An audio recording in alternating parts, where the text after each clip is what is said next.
નમસ્તે મિત્રો, કેમ છો? આइए આજના મુખ્ય સમાચારમાં દેશભરના તમામ મોટા સમાચાર પર એક નજર કરીએ। જનતાના ખિસ્સા પર વધુ એક બોજ। અમૂલ દૂધના ભાવમાં પ્રતિ લીટરે 2 રૂપિયાનો વધારો કરવામાં આવ્યો છે, જે આજથી લાગુ થશે। આંબાલાલ પટેલની આગાહી, 16 મે બાદ ગરમીમાં રાહત મળતા પ્રી મોન્સૂન એક્ટિવિટી શરૂ થશે। ગુજરાતમાં 23 થી 28 જૂન વચ્ચે ચોમાસું બેસી શકે છે। ગુજરાતના ખેડૂતો માટે ખુશખબર, 14 ખરીફ પાકોની એમએસપીમાં કર્યો વધારો। કપાસ, તલ, મગફળીના ભાવમાં નોંધપાત્ર વધારો। આંબાલાલ પટેલની આગાહી, ગુજરાત પર કુદરતી આફતનું ટ્રિપલ સંકટ, 45 ડિગ્રી ગરમી બાદ વાવાઝોડું। પીએમ મોદીની અપીલ બાદ ગુજરાત સહિત 5 રાજ્યોમાં ઈંધણ બચાવવા સરકારે એક્ટિવ, આપ્યા કડક નિર્દેશ। દેશવાસીઓને અપીલ કર્યા બાદ પીએમ મોદીએ પોતાના કાફલામાં કર્યો ઘટાડો, ઈ વાહનોનો થશે સમાવેશ। વિધવા બહેનો માટે મહત્વના સમાચાર, ગંગા સ્વરૂપ સહાય યોજના ચાલુ રાખવા માટે 31 જુલાઈ સુધીમાં કરાવો હયાતીની ખરાઈ। પ્રધાનમંત્રીની અપીલની અસર, રાજ્યપાલ એસટી અને ટ્રેનમાં મુસાફરી કરશે, સીએમ ભૂપેન્દ્ર પટેલના કાફલામાં કર્યો ઘટાડો।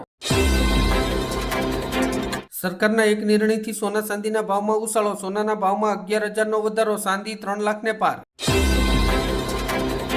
ગુજરાતમાં ટેન્ડર કોકોનટનું ઉત્પાદન છેલ્લા 2 વર્ષમાં 20% વધ્યું, રાજ્યમાં વાર્ષિક 26 કરોડનું નાળિયેરનું ઉત્પાદન થાય છે। પંજાબના મુખ્યમંત્રી ભગવંત માનના ઘર સહિત ભાજપ મુખ્યાલય અને અન્ય સ્થળોને બોમ્બથી ઉડાવી દેવાની ધમકી મળતા પોલીસ થઈ એલર્ટ। સોનિયા ગાંધીની તબિયત લથડતા ગુરુગ્રામની હોસ્પિટલમાં દાખલ, રાહુલ અને પ્રિયંકા પણ હાજર રહ્યા। મહારાષ્ટ્રના બારામતીમાં વધુ એક વિમાન દુર્ઘટનાગ્રસ્ત, અજીત પવારનું વિમાન પણ અહીંયા જ થયું હતું ક્રેશ, પાયલોટ સુરક્ષિત। અખિલેશ યાદવના ભાઈ પ્રતીક યાદવનું લખનૌની હોસ્પિટલમાં નિધન, મોતનું કારણ હજુ અકબંધ। વલસાડમાં લવ જેહાદનો ગંભીર આક્ષેપ, મુસ્લિમ યુવકે હિન્દુ નામ ધારણ કરીને યુવતીને ફસાવી, પોલીસ સ્ટેશનમાં રામધૂન સાથે વિરોધ। ગુજરાત વહીવટી તંત્રમાં મોટો ફેરફાર, મોડી રાત્રે એક સાથે 72 આઈપીએસ અધિકારીઓની બદલી। સીએમ બનતા શુભેન્દુ અધિકારીનો મોટો નિર્ણય, મંદિર અને મસ્જિદ પર લાઉડસ્પીકર નહીં વગાડી શકાય। સીબીએસઈ ધોરણ 12નું પરિણામ જાહેર, 85.20% વિદ્યાર્થીઓ પાસ, દીકરીઓએ ફરી એકવાર મેદાન માર્યું।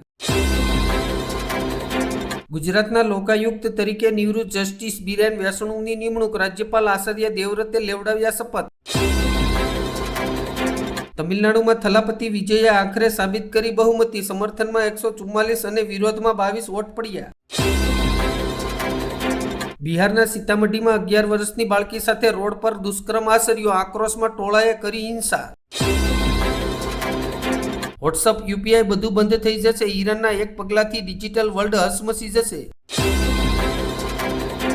હવે ફોન ખરીદવો પડશે ભારે, સ્માર્ટફોનની કિંમતો આસમાને, 40% સુધીનો વધારો થઈ શકે છે। બ્રાહ્મણો અંગે વિવાદિત નિવેદન આપતા સપા નેતા રાજકુમાર ભાટી સામે યુપીમાં નોંધાઈ એફઆઈઆર। કેન્દ્રીય કેબિનેટ બેઠકમાં Ahmedabad Dholera semi high speed rail પ્રોજેક્ટને મંજૂરી, 20,665 કરોડના ખર્ચે બનશે। ગુજરાતમાં વધતા જતા તાપમાન અને હીટવેવના કારણે સ્વાસ્થ્યને ગંભીર જોખમ।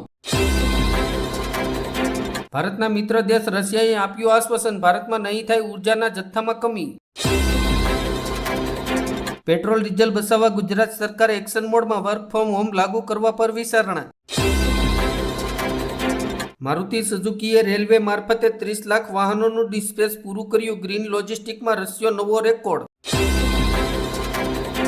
ગુજરાતને મળી મોટી ભેટ, અમદાવાદ ધોલેરા વચ્ચે દોડશે દેશની પ્રથમ સ્વદેશી semi high speed train. NEET કૌભાંડમાં મોટો ખુલાસો, પેપર લીક કેસમાં ભાજપના નેતા અને તેનો ભાઈ માસ્ટરમાઇન્ડ નીકળ્યા। શેરબજારમાં કડાકો, સેન્સેક્સ 900 પોઈન્ટ તૂટ્યો, નિફ્ટી 24,000ની નીચે સરકી। એલપીજી સિલિન્ડર પર સબસિડી અંગે મોટું અપડેટ, ફક્ત ગરીબ પરિવારોને જ મળશે હવે આ લાભ। ડુંગળીના ભાવ તળિયે બેઠા, 2 રૂપિયા કિલો વેચાતા ખેડૂતોમાં ભારે નારાજગી। મોંઘવારીનો ડબલ ડોઝ, સાબુ, ડિટર્જન્ટ અને બિસ્કિટના ભાવમાં વધારો। પેટ્રોલ પંપ પર લાગશે લાંબી લાઈનો, ઈંધણની અછત અને રાશનિંગના સમાચાર પર સરકારે તોડ્યું મૌન। બંગાળની સત્તામાં પસડાટ ખાધા પછી ટીએમસીની ટીમ વિખરાવવા લાગી. મમતા બેનર્જી પર ઉગ્ર નિવેદનબાજી થવા લાગી. યુદ્ધના કારણે સમગ્ર વિશ્વમાં હોબાળો મચ્યો. ચીન ગુપ્ત રીતે અનાજ અને ખાતરનો સંગ્રહ કરી રહ્યું છે. બંગાળમાં મુસ્લિમો સુરક્ષિત નહીં તો અમે હિન્દુઓને બાંગ્લાદેશમાં નહીં છોડીએ. બાંગ્લાદેશી મૌલવીએ ઝેર ઓક્યું.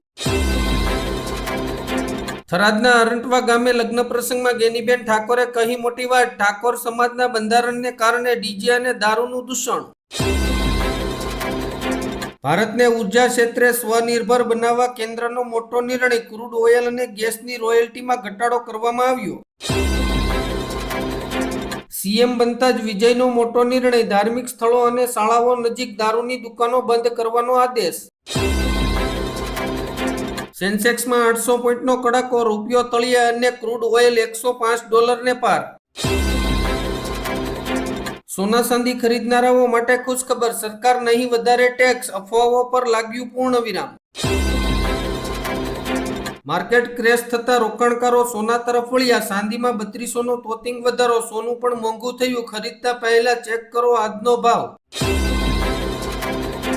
પશ્ચિમ એશિયાના યુદ્ધની ભારત પર અસર. પેટ્રોલ ડીઝલનો વપરાશ ઘટાડવા પીએમ મોદીએ બીજી વાર કરી અપીલ. નર્સિંગ ક્ષેત્રે ગુજરાત સરકારની મોટી જાહેરાત. 8 નવા સ્પેશિયલાઇઝ ડિપ્લોમા કોર્સ શરૂ કરાયા. 1998ના પોખરણ પરીક્ષણોએ ભારતની વૈજ્ઞાનિક કુશળતા દર્શાવી. પીએમ મોદીએ ટ્વીટ કર્યું. ગેસ લઈને ગુજરાત આવતું રશિયન જહાજ મધદરિયે અટવાયું. ભારતે લેવાની ના પાડી. દેશના 50 અધિકારીઓએ એક જ દિવસે ખરીદી જમીન. બાયપાસ પ્રોજેક્ટ આવતા 5 કરોડની જમીન 60 કરોડની થઈ ગઈ. ટ્યુશન ફી આપ્યા વગર જ આઇલેન્ડમાં ભણવાનો સ્કોપ. ભારતીયોને મળી રહી છે સ્કોલરશીપ. અટલ પેન્શન યોજના સહિત મોદી સરકારની 3 જન સુરક્ષા યોજનાઓના 11 વર્ષ પૂર્ણ થયા.